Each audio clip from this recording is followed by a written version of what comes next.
Hello student, स्वागत है आप सभी का आपके अपने चैनल गॉड क्लासेस पर। गॉड क्लासेस यानी मैथ्स भी एंड मस्ती भी। तो बच्चों, आज की जो क्लास है उसमें फाइनेंशियल मैथमेटिक्स का एक और टॉपिक हम करने वाले हैं, इक्वेटेड मंथली इंस्टॉलमेंट। इसका एक पार्ट हम ऑलरेडी कर चुके हैं जिसमें हमने फ्लैट रेट मेथड समझा था। आज की जो वीडियो है उसके अंदर हम समझेंगे रिड्यूसिंग बैलेंस मेथड। दोनों में डिफरेंस क्या है, इसके फार्मूलाज आपको फार्मूला यूज करने हैं, कैसे उनको अप्लाई करना है, सब कुछ इसमें हम समझेंगे। लेकिन उससे पहले आपको एक इन्फॉर्मेशन दे दूं कि अगर आप क्लास 12th बोर्ड एग्जाम की प्रिपरेशन कर रहे हैं तो उसके लिए हमारा जो क्रैश कोर्स है वो ऑलरेडी स्टार्ट हो चुका है। और उस क्रैश कोर्स के अंदर आपको जो बेसिक कंसेप्ट है सारा पहले वो समझाया जाता है, उसके बाद उसके रिलेटेड जो इंपॉर्टेंट एग्जांपल्स हैं, क्वेश्चंस हैं, वो हम प्रैक्टिस करते हैं क्लास के अंदर, ताकि आप फार्मूलाज को क्वेश्चंस में कैसे अप्लाई करना है इस चीज़ को आप समझ सके। फार्मूला में डिफ्रेंशिएट आप कैसे कर सके कि कौन सा फार्मूला कहाँ पर लगना है, ये सब हम डिस्कस करते हैं।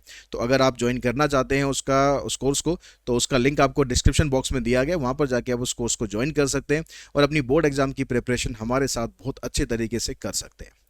ठीक है, हम आते हैं अपने टॉपिक पर। तो हमारा जो टॉपिक है उसमें हम मेथड करने वाले हैं रिड्यूसिंग बैलेंस मेथड। तो रिड्यूसिंग बैलेंस मेथड जैसा इसका नाम है वैसे इसका काम है।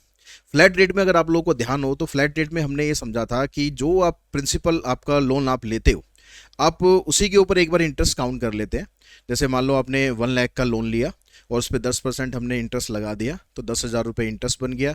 तो 1 लाख वो और 10,000 वो दोनों मिलाकर 1,10,000 हो गया, और उसको नंबर ऑफ EMI से हमने डिवाइड कर दिया। तो इस तरह से आपकी EMI बन जाती है। तो इसमें हम नोट करते हैं तो एक चीज़ ध्यान देने वाली है कि जो इंटरेस्ट हम काउंट करते हैं पूरा 1 लाख पर काउंट करते हैं, और थ्रू आउट हमारा इंटरेस्ट वही उसी के हिसाब से ही हम उसको डिवाइड कर देते हैं। यानी यहाँ पर आप जब EMI पे करते हो, किसी भी EMI में हमेशा दो पार्ट होते हैं कि आप प्रिंसिपल अमाउंट भी देते हो और आप उसमें इंटरेस्ट भी देते हो। लेकिन यहाँ पर जब आप प्रिंसिपल अमाउंट वापस कर रहे हो तो उससे आपका जो लोन अमाउंट है वो कम नहीं हो रहा, वो जितना था पहले वो उतना ही है। मतलब इंटरेस्ट उसी के ऊपर लग रहा है। लोन आपका धीरे धीरे कम हो रहा है लेकिन इंटरेस्ट तो वो 1 लाख के ऊपर ही लग रहा है। जब हम रिड्यूसिंग बैलेंस मेथड से करेंगे तो अगर मान लो आपका 1 लाख आपने लोन लिया और 10,000 उसका इंटरेस्ट है। मान लो आपकी जो पहली EMI है वो बन गई, मान लो हमने एक EMI बना दी कि 11,000 की EMI हमने बना दी एक। ठीक है, हमने मान लिया कि 11,000 की हमने EMI बना दी। उस 11,000 में से 10,000 रुपये आप लोन का चुका रहे हो और 1,000 रुपये आप इंटरेस्ट का पे कर रहे हो।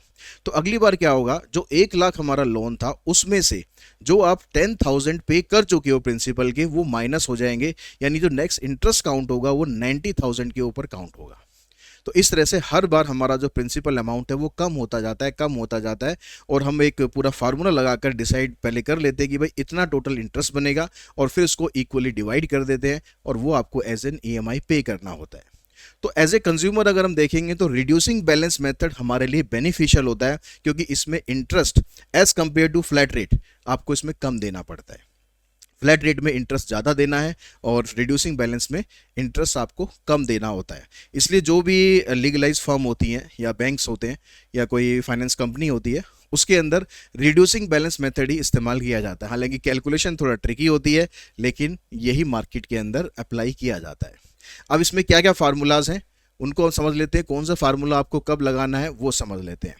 EMI के टोटल आपको 3 फार्मूले, अगर आप बुक्स में देखोगे आपको 3 फार्मूले मिलेंगे। ये फार्मूला है पहला, P इंटू आई इंटू 1+i⁻n और 1+i⁻n-1। इससे हमने इसको डिवाइड किया। P का मतलब यहाँ पर प्रिंसिपल अमाउंट हो गया, यानी जो लोन अमाउंट हो गया। I का मतलब इंटरेस्ट आ गया। N का मतलब नंबर ऑफ EMI आ गई कि आपने कितनी EMI यहाँ पर बनवानी है। ये नंबर ऑफ ईयर नहीं है, यहाँ पर नंबर ऑफ EMI है। दूसरा फार्मूला होगा P इंटू आई 1-1+i⁻n।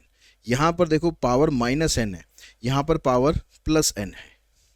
ये फार्मूले में डिफरेंस है। इस फार्मूले से ही आप ये वाला फार्मूला बना सकते हो। अगर इसको मैं 1+i⁻n से डिवाइड कर दूं इस पूरे को, तो हमारा यही फार्मूला बन जाएगा। तो फार्मूले दोनों हैं एक ही, लेकिन आपको दोनों फार्मूले याद रखने हैं। मान लो MCQ के अंदर आपसे EMI का फार्मूला पूछ लिया, उसमें ये भी दे दिया, ये भी दे दिया, ये भी दे दिया, और एक कोई और फार्मूला दे दिया कि इसमें से रॉन्ग वन कौन सा है। तो आपको जो फार्मूले अगर याद नहीं होंगे, एक ही फार्मूला याद रखेगा तो आप कंफ्यूज हो गए कौन से पे टिक करना है कौन से पे नहीं करना है। ठीक है, तीसरा फार्मूला हमारा ये है P डिवाइडेड बाई AN/I। ये AN/I यहाँ पर प्रेजेंट वैल्यू को डिनोट करता है। इसकी वैल्यू आपको टेबल में मिलेगी, इसकी वैल्यू आपको क्वेश्चन में साथ में दी हुई होती है। अगर इस फॉर्मेट में करना होगा तो हमें इसकी वैल्यू भी क्वेश्चन में मिलेगी। यानी आपको फार्मूले तीनों याद रखने हैं और ये ध्यान रखना है कि आपको जो साथ में वैल्यू दी गई है वो किसकी दी गई है। आपको अगर 1 प्लस आई इसकी पावर n, अगर इसकी वैल्यू दी गई तो आपको ये वाला फार्मूला यूज करना है। अगर 1 प्लस आई की पावर माइनस एन दी गई तो आपको ये वाला फार्मूला यूज करना है। और ए एन बाय आई इसकी वैल्यू दी गई तो आपको ये वाला फार्मूला यूज करना है। तो आपको तीनों फार्मूले ध्यान रखने और साथ में ध्यान ये रखना है कि क्वेश्चन आपको किस तरीके से दिया गया है। और ऐसा नहीं कि एग्जाम में भाई एक ही टाइप आती है, ऐसे आती है या ऐसे आती है। पिछली बार जो क्वेश्चन था उसमें ये वाला भी दिया हुआ था, उससे पिछली बार क्वेश्चन था उसमें ये वाला फॉर्मेट दिया हुआ था।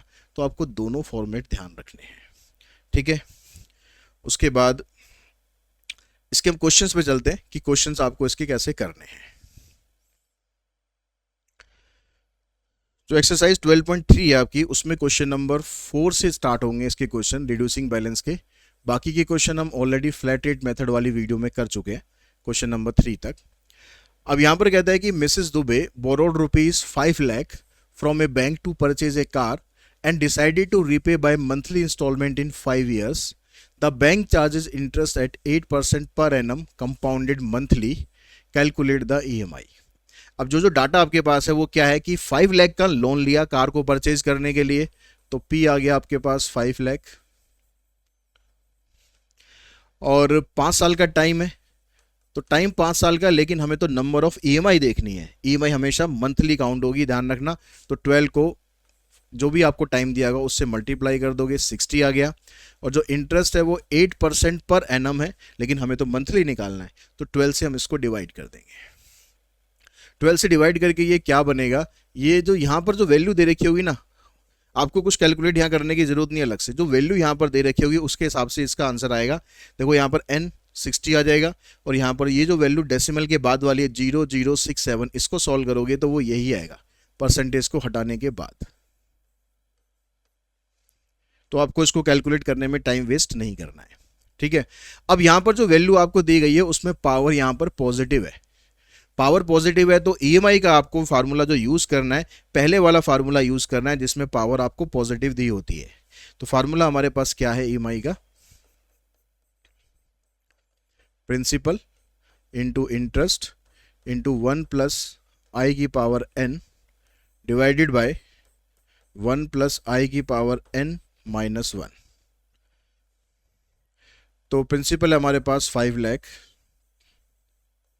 Interest 0.0067, 1 plus 0.0067 raise to power 60 divided by 1 plus 0.0067 raise to power 60 minus 1।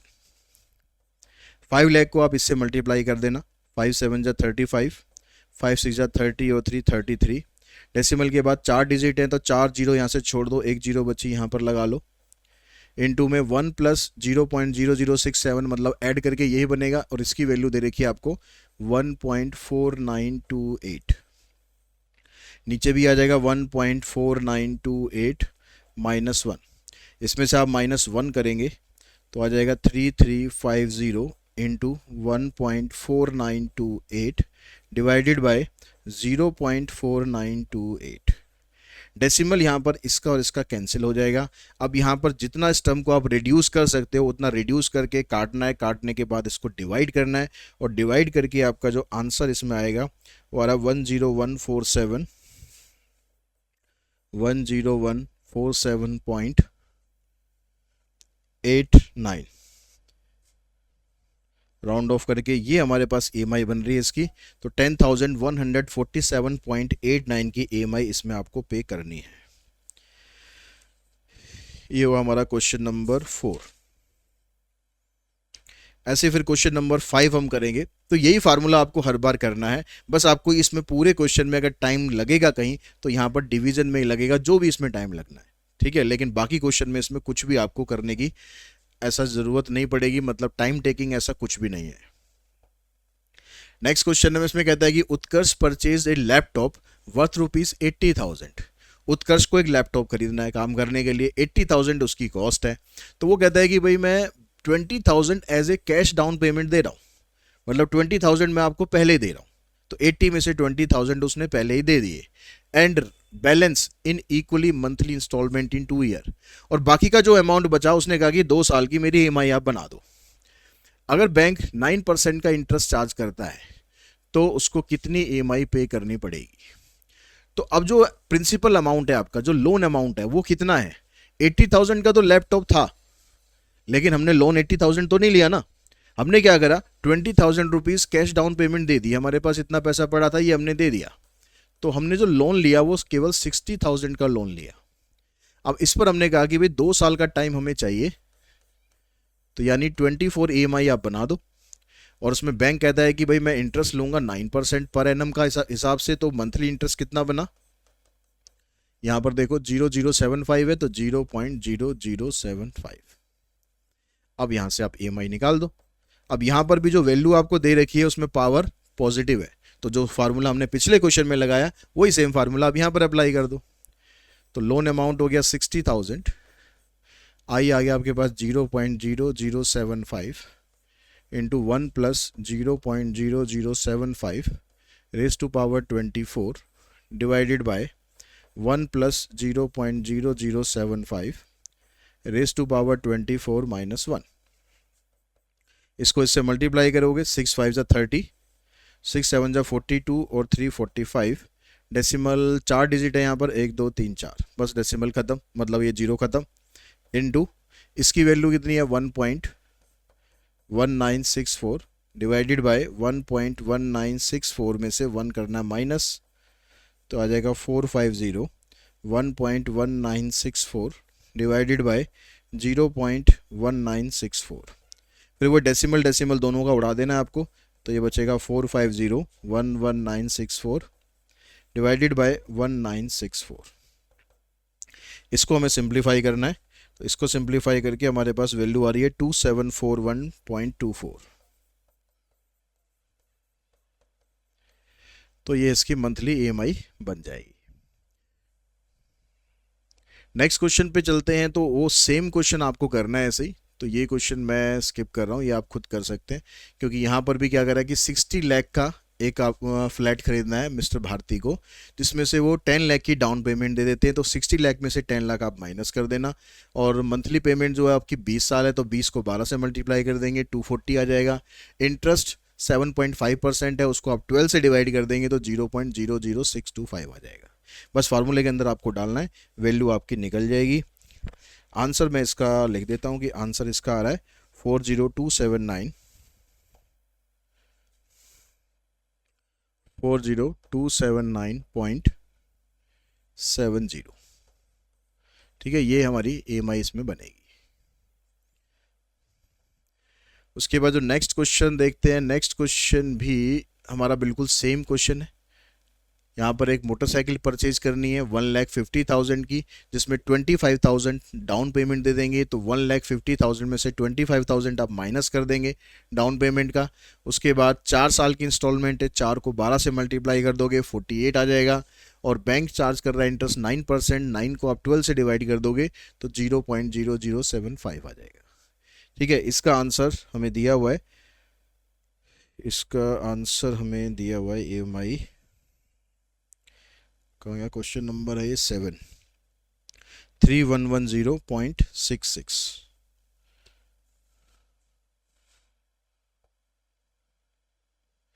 $3110.66।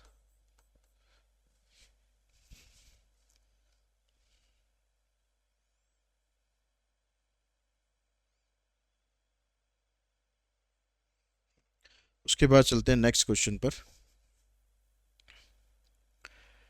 Next question है, इसमें कहता है कि Surjeet purchased a new house costing ₹40 lakh and made a certain amount of down payment so that he can pay the balance by taking a home loan from XYZ bank.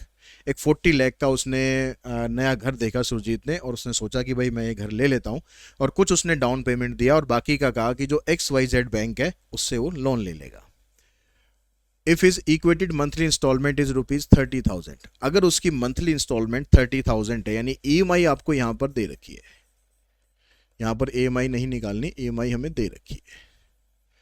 Eight 9% interest compounded monthly interest दे रखा है आपको 9%, 9 को 12 से divide करेंगे तो वही 0.0075 and payable for 25 years, time उसके पास 25 ईयर्स का है तो 25 इंटू में 12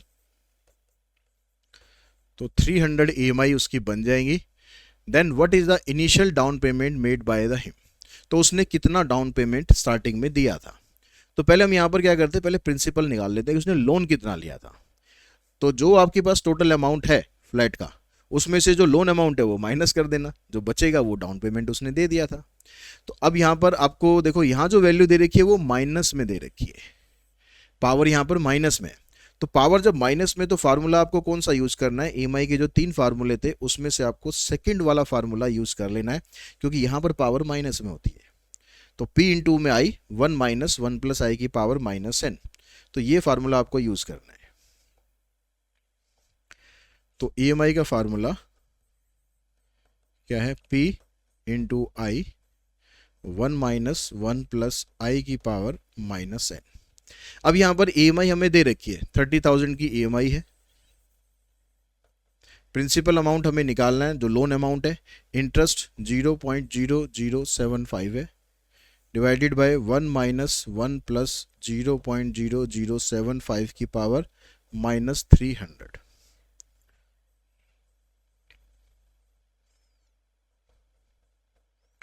(0.0075) 1 माइनस इसकी जो वैल्यू है आपको ये दे रखी है 0.1062, तो इसको इसमें से पहले माइनस कर लो।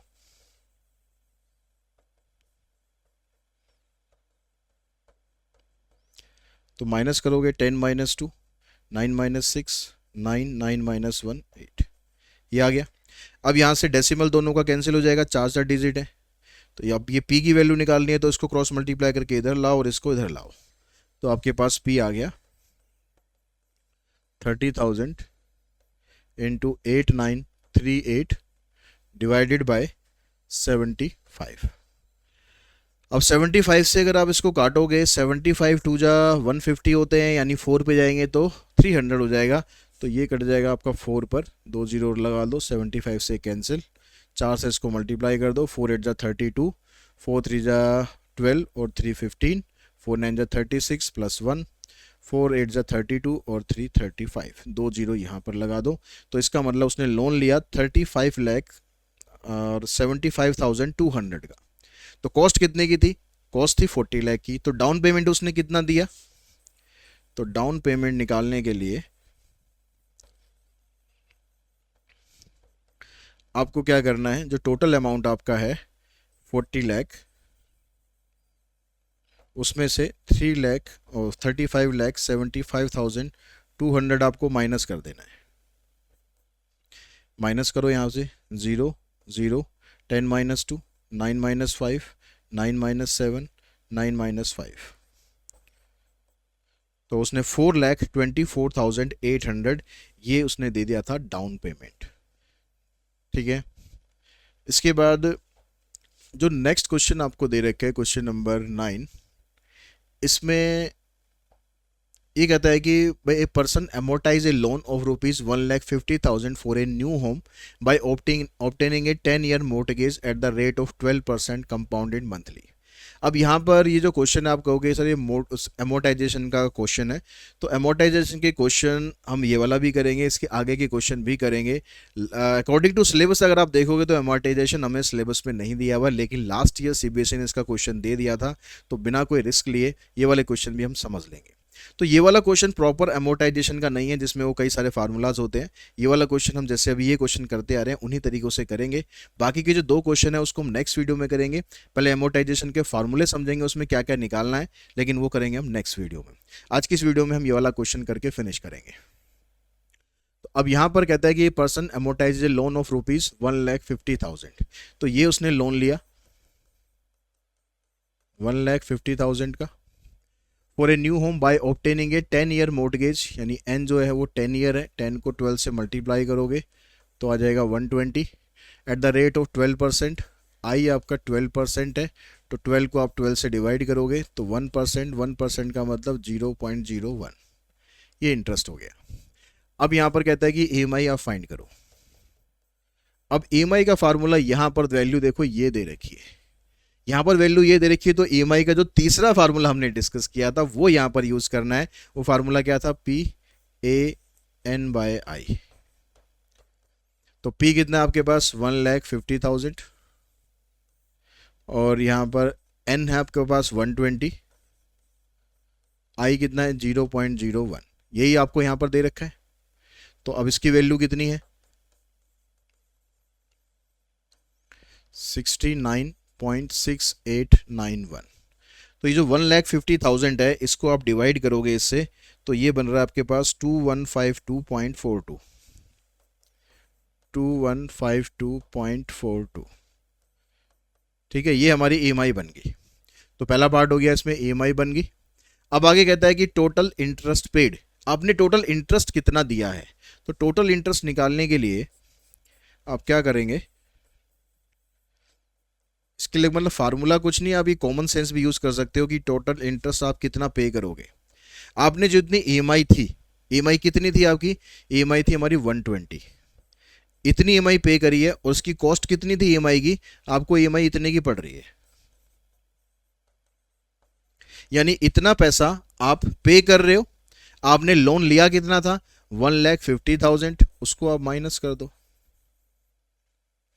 तो इसको अगर हम इससे मल्टीप्लाई करेंगे तो ये आ जाएगा आपके पास 0, 12 2 24, 48 और 2 50, 12 2 24 प्लस 5 29 हो गया, 12 5 60 और 2 6, 12 और 6 18, 12 2 24 और 125, डेसिमल आ गया इधर। इसमें से 1,50,000 को आप माइनस कर दो तो आ जाएगा 0,40,928 और 5 - 5 0 और इधर से आ गया 1, यानी 1,08,290।